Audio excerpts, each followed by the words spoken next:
Welcome to the Ben and Melanie Show. This is news and views from the middle of the mitten. Hi, my name is Ben, and this is my co-host Melanie here with me. Hi there. We're doing a podcast about news, politics, and events from the middle of Michigan, or nationally, or world events, or whatever the heck we want to talk about. We'll see where this takes us. Anyway, the point is we want to add a rural Michigander perspective to the massive sea of voices online, and we think it may be a bit different than our listeners out there think. Today we just wanted to open up our show really with some introductions and a little bit about ourselves, our backgrounds, and what inspired us to do this. To start with, I think it's important to say that this is not our day job at all. I am a postal clerk. I went to college at Central Michigan University. Yeah, I'm a retired postal clerk and stay-at-home mom and an artist.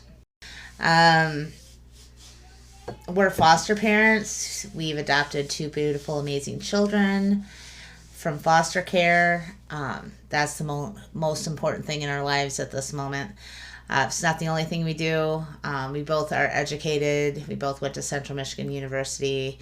I have a background in sociology and American Indian Studies minor. We are a diverse household. We are living in this rural area in being liberals in the middle of non-liberal area. But we listen to our neighbors and we do hear what their viewpoints are, and sometimes it's not all that you hear on the television. We watch the news and we hear what people think about people out here in the Midwest, and it's not always true, because if you're from here, you know what I'm talking about. Anyways, what do you think? Yeah, I just want to say too, yeah, I mean, we both worked in customer service for many, many, many years. I've worked in customer service since the late 90s for varying jobs.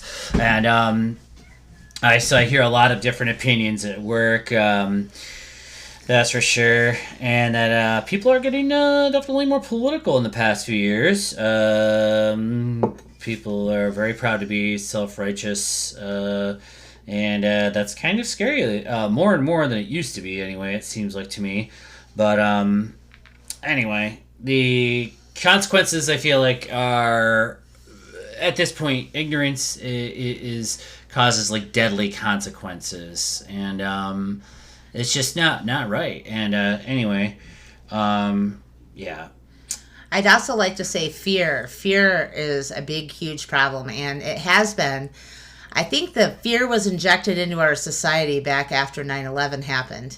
Yeah. And it's like snowballed and gotten bigger, and then it's created people like in groups, afraid of other groups, afraid they're not going to get enough or have enough, and so then it starts the infighting in between people. Yeah, I agree with that. I definitely think that the fear of people are like afraid of their own neighbors. People are afraid of like the whatever, the school administrations. They're afraid of the government. They're afraid of everything. Like it's like they don't understand how the system works. Like they are the government. Like they represent. We are the people. Represent us and everything like that. And we are the government. So like I don't know. I just think that that's a little ridiculous that people are constantly in fear. Especially like in these rural areas where nothing ever happens. I feel like they need to like make up a boogeyman sometimes. But stuff does happen out here. I disagree, because out in places like this you have real economic issues going on, and often ignored because we're not in an urban area. Oh, I mean like fear in the sense of like, sorry, I'm not talking about economics. I'm talking about like fear in the sense of like guns. Like, why do people feel like they're going to be like robbed so much in places like this when crime is really low? Yeah. Typically in places out here, but it's so low that you really hear about it. So if there's like a murder, everybody knows about the murder or whatever. Yep. Like one murder a year or something like that. That's all the kind of fear. I'm not really talking about economic insecurities. Sorry, I was just talking about like crime insecurities. I think that a lot of the other issues, though, for this area are based in economic. Yeah. I think there's a lot of intersectionality between, like the rural versus urban. You've got your class issues, the haves and the have-nots, and then even the racial issues get all intermixed, when a lot of times it's just because people are out here, they are feeling desperate, they can't get the services they need. A lot of these rural counties in Michigan don't even have funding for social programs. They don't have enough state and federal dollars coming to them to get enough help out to the people. So there's not as easy. It's not as easy to just go and get like clothes from a clothing place or a homeless shelter or anything like that. In the rural areas, there just isn't anything. You're just stuck. Yeah, exactly. Or mental health services. There's very, very little. Is what there is like very underfunded. I totally agree with that. Yep. And that's a big problem. And that causes a lot of insecurity in the people, and it causes a lot of fear. So what little they do have, they are afraid somebody's going to take away from them, including their rights. There are big words about rights around here instead of responsibility. It's always about your rights and your freedoms. Yeah, you're right. It's not what people can do for each other or whatever. It's what what the rights are. Yeah, I agree with you. Yeah. Well, anyway, hopefully that introduces us to a small extent.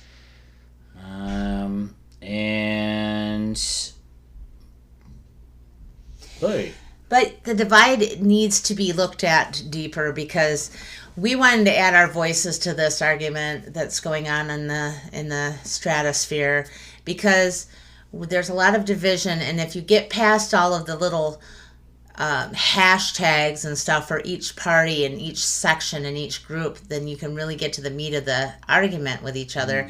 And you'll find that you can agree on things if you take the labels off. So I think a lot of times the media on both sides has manipulated our fears of each other more than they need to be. And in this age of the pandemic that we're currently in, there's a lot more out there that's more deadly than each other. So yeah, that's how I feel. I hear you. Also, I really wanted to say too, it's not just that I'm liberal. I find that I am a gun owner too. I want to make that very clear. I am a hunter and a gun owner. I am not anti-gun by any stretch of the imagination. But I noticed that there's this just prevalence of a large amount of people around here believing that their guns are going to be taken. And at that point, almost that causes some kind of weird hoarding instinct, and then they gotta start hoarding guns or something because they're afraid that the man's gonna come and go get their hunting rifles or whatever. And way too many people feel like that. Where it almost kind of I don't know. I feel like 25 years ago it was a kind of a joke, kind of, or something. People would joke about it, kind of, but now, people really take it seriously. That is something I want to talk about on this podcast a bit, because I think that's important to note. No one's coming for your hunting rifles, man. All right, that's not happening. What do you think? But with rights to have guns, we have responsibilities, and that's the thing that I was touching on. There's a huge difference between I have my rights and I need to be responsible with the rights that I have. Yeah, totally. And that's what we need to focus on. Yeah. I just think that like I said, that's that when people have this imagination. They're imagining all the guns being thrown into dumpsters and shredded up and turned into car parts or something. I don't know. That's not happening, but that's the imagination there that anyway, that will never happen here. So in the United States, it's unimaginable. But I totally agree with you. I actually have the belief that I think that I totally agree with training, licensing, keeping track of which guns are out there, and everything like that. That's fine. But, and as gun owners, being responsible for what types of guns we have in our possession, how they are protected from our children, for example, and, other laws that could actually really make it better. You could have your gun, but you could know that the people that have it are safe. Right. All right. And with that, I think that sort of brings us into the topic of the first episode here. Not that every episode is going to be about guns or anything like that. Hopefully. Well, maybe some will be, but some won't be. But I think we want to talk about just to make this current, the Oxford Michigan high school shooting happened on November 30th. This is from Wikipedia. On November 30th, 2021, a mass shooting occurred at Oxford High School in Detroit, in the Detroit exurb of Oxford Township, Michigan, United States. 4 students were killed and 7 people were injured, including a teacher. Authorities arrested and charged 15-year-old sophomore Ethan Crumbley as an adult for 24 crimes, including murder and terrorism. Crumbley's parents, Jennifer and James, were charged on December 3rd with involuntary manslaughter for failing to secure the handgun used in the shooting. This is where this is quite a big debate among many people we know. Obviously, after failing to appear for their arraignment, Jennifer and James Crumbley were the suspects of the manhunt by the U.S. Marshals. They were caught and arrested in Detroit on December 4th. And today, as we're recording this, December 6th, this information is rather fresh. A lot of people are trying to process it, especially people in Michigan here. We don't have I shouldn't say we don't have a long history.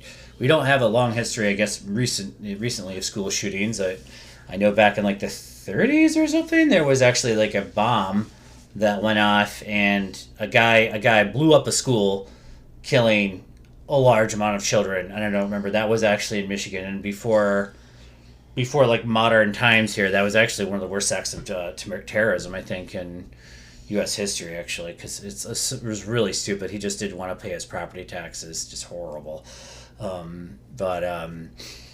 So I guess Michigan does have a little bit of a history of crazy shit. Anyway, but I think we would like to talk about this a little more. From what we understand, the parents bought the gun on a Black Friday sale. They took it home and they posted about it on social media, apparently, and stuck it in a drawer where that kid, the 15-year-old kid, found it. Later took it to school and blew away multiple classmates of his. It's really, really, really messed up. So I guess the question is, should he be prosecuted? Obviously, he should be prosecuted to the full extent of the law and everything like that. The questions there would be, should he be prosecuted as an adult? Should he be prosecuted, or should he be treated like a terrorist, I guess, or prosecuted as a terrorist? Because it seems like to me if they can prosecute him as an adult and charge him terrorism, they pretty much could throw him in, essentially prison for the rest of his life and throw away the key. Probably solitary, really. I mean, he'll just go mad. I can't imagine. I really think that the prison system is a terrible place because people like this, there has to be something going wrong in their brain chemistry to make a person do this. And because it's just abnormal. Like, that kind of behavior is totally abnormal. So, for me, I would rather have him, yes, be jailed, correct, punished, yes. But I think that he should have mental health services the rest of his life.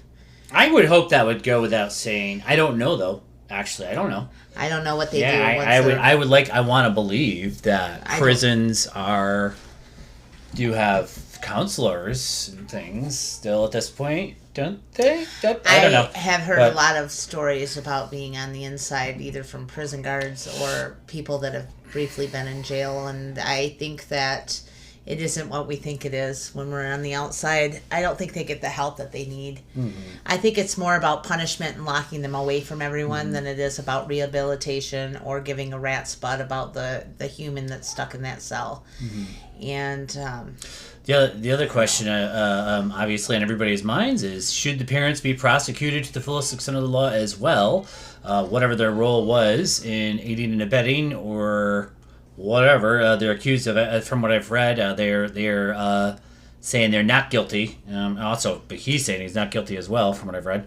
But the parents, they did go on. They ran, apparently, though. They took $4,000 out of an ATM.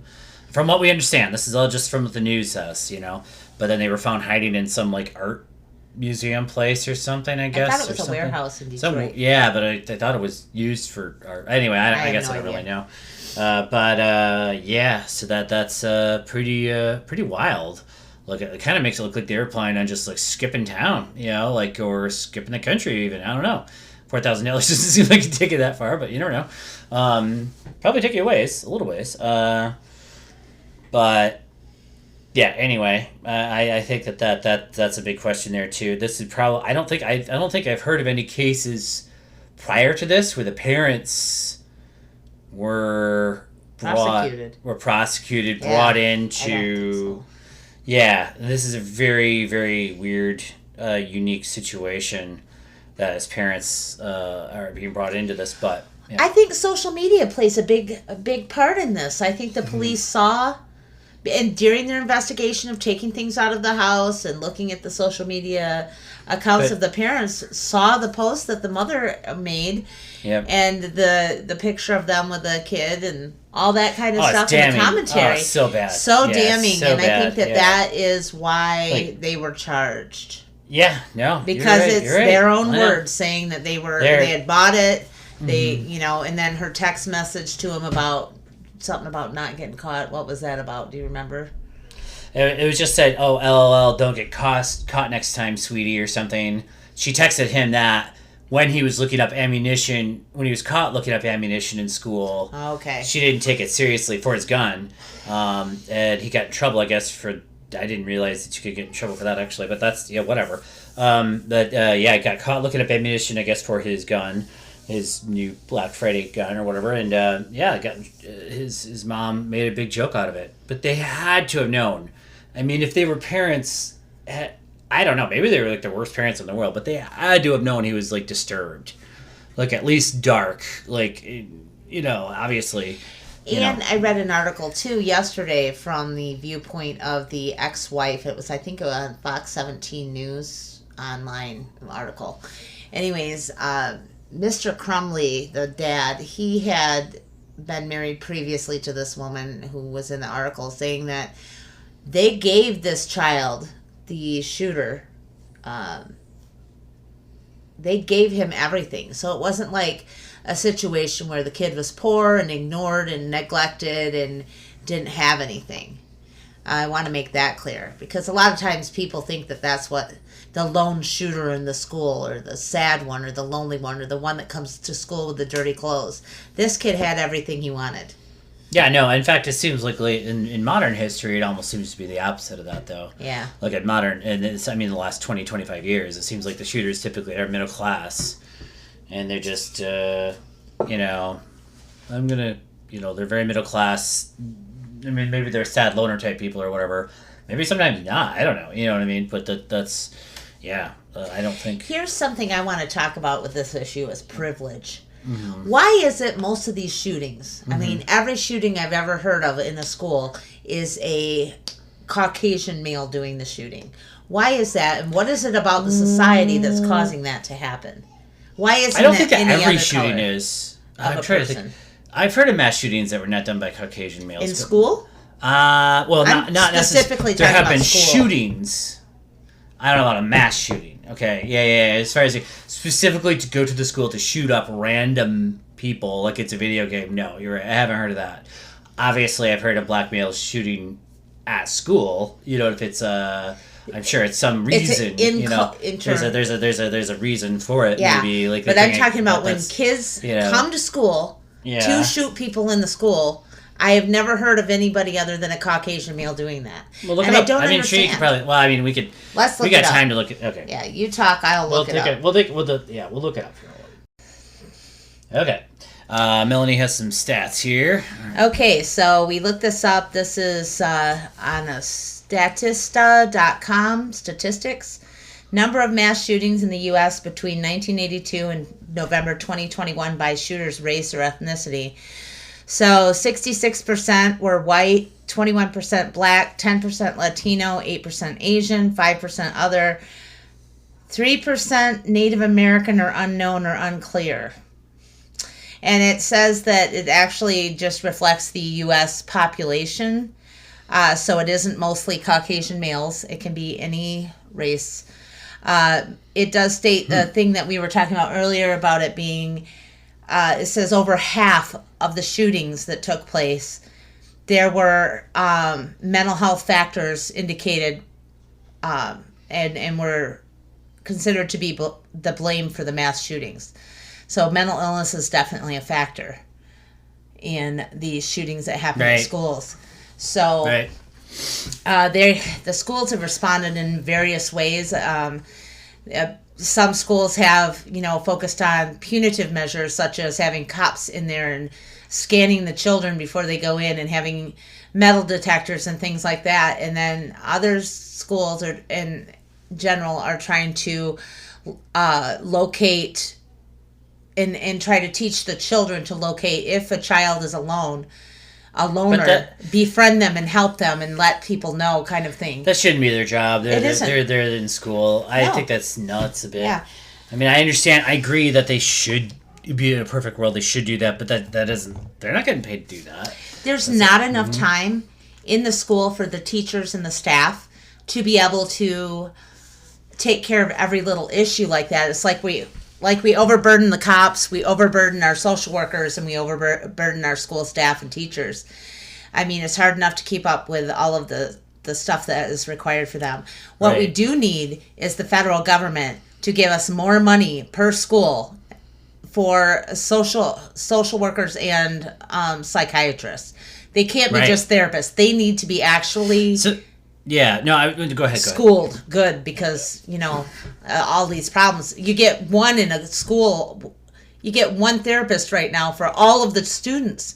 That's too many for them to even be able to make a contact with everyone or know if something's going wrong. And I was under the impression here for this Ethan kid, like, before he did it, he was in there that morning, literally like the morning of, with a meeting with his parents and the administration because they were worried about him.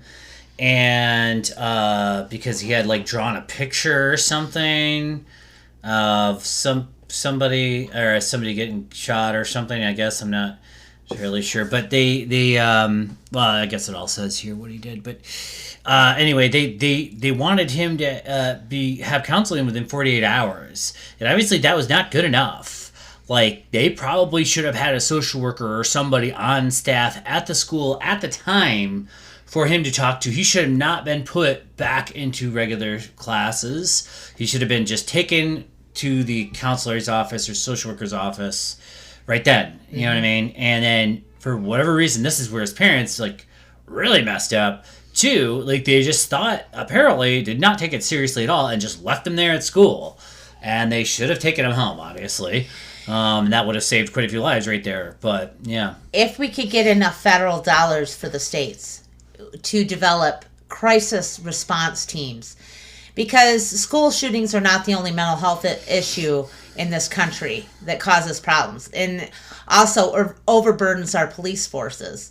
If the police didn't have to deal with the mental health issues or arrest mentally ill people, instead getting them to a place where they could get actual help would be more beneficial to society and cost less than imprisoning everyone. Yeah. So if we could have crisis response teams that are made up of social worker, a psychiatrist, and an officer, so that they can be protected out in the field together to do this job as a separate entity, that might help and be able to be more quickly activated.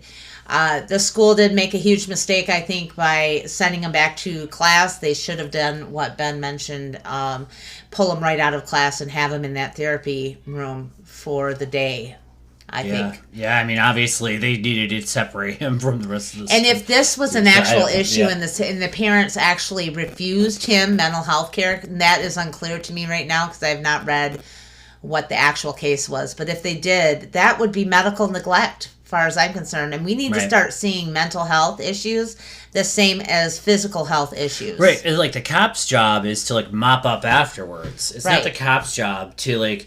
The whole point of this would be to, like, catch these problems before they begin. You know, through mental health services. You know, they should have been able to talk to him before... They should have... Well, they did kind of know, but they didn't actually get a handle on it. And they should be given more power to catch these before they begin. Because it's not a cop's job to, like, figure this out. It's the cop's job to, like, fix or to solve the crime after the crime has occurred. Right. It's not their. It's not. We've and nothing against cops or anything, but that's just it's not. That's it's not their job. Yeah. It's too much work So for them. they have enough things they have to deal That's not with. their job. So, Yeah. Yeah. Go ahead. Sorry. Yeah, and I just think that that if they, I think it's hard for the administration because the administration themselves too is dealing with something called parental rights. So they're trying to go under this fine policy line. They're walking a tightrope constantly with schools on not overstepping their administrative rights over a child or overstepping into parental right area. And I think that's what they were worried about doing. So I think that's why they just, okay, the parents don't want to take them, we'll send them back to class, because what else are they have no powers. They don't have it. You're right. That's true. I think I totally agree. I'm sure they're going to be held, I'm sure they're going to get sued and held liable and all this stuff like that. But in reality, I mean, I feel like if they followed their own rules, they didn't do anything wrong. And yeah, they probably don't have the power to do anything with that kid if the parents aren't going to allow them to do anything. So, and maybe they need to be given more, or at least maybe a social worker, mental health professional needs to be given more power in these cases. But there has to be something they can do. Yeah.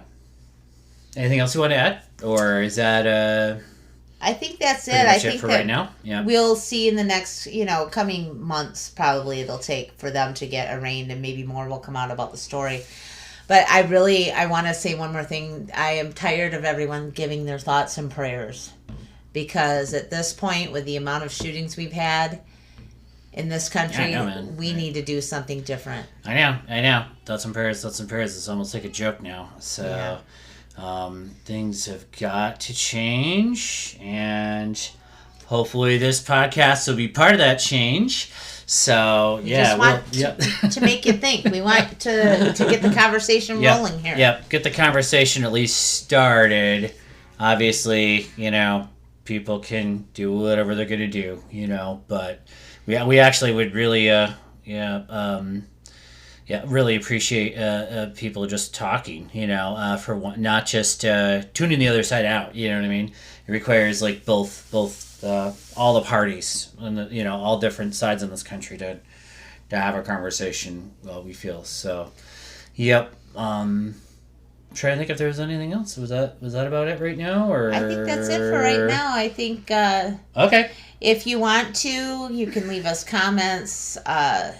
Yeah. Let us know what you think. All right. Yeah, we'll throw on a little more information here so you can contact us, and yeah, we should find a nice little a genuine outro here.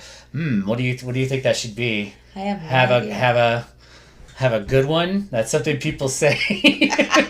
What's a very Midwestern thing to say? No, that's not Midwestern. That's Southern. I don't know actually. Yeah. All right. Well, we'll have to come up with that, and at this point, we'll talk to you next time. Thanks for listening. Yep. Bye.